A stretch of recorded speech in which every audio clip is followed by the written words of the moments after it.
आकाशवाणी नागपूर हेमांगी कुलकर्णी आपल्याला ठळक बातम्या देत आहे.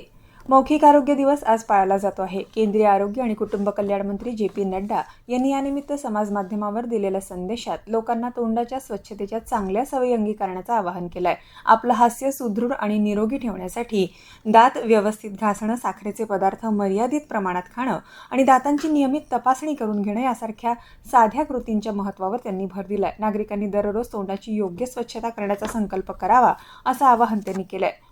दहशतवादाला असलेला आपला पाठिंबा पाकिस्तान जोपर्यंत थांबवणार नाही तोपर्यंत सिंधू पाणी करार स्थगित राहील असा इशारा भारतानं दिलाय. दहशतवादाचा केंद्र बनलेल्या पाकिस्ताननं सिंधू पाणी करारासंदर्भात बोलण्यापूर्वी आधी माणुसकी जपावी असे खडे बोल संयुक्त राष्ट्रातले भारताचे स्थायी प्रतिनिधी पी हरीश यांनी सुनावले आहे.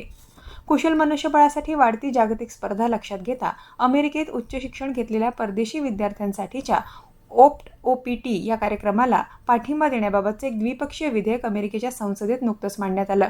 या विधेयकात इमिग्रेशन आणि राष्ट्रीयत्व कायद्यात सुधारणा करण्याचा प्रस्ताव असून त्या लागू झाल्यावर आंतरराष्ट्रीय विद्यार्थ्यांना अमेरिकेत पदवी संपादन केल्यावर आपल्या अभ्यास क्षेत्राशी संबंधित कामाचं प्रशिक्षण आणि रोजगाराची परवानगी औपचारिकपणे मिळवता येणार आहे.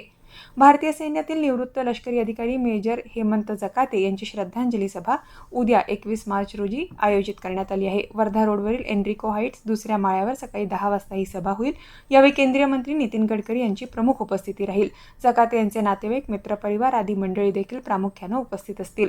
आर्थिक वर्षाच्या अखेरीस महावितरणनं महसूल वाढीसाठी नागपूर परिमंडळातील थकबाकीचं प्रमाण 0 करण्यावर भर दिला आहे.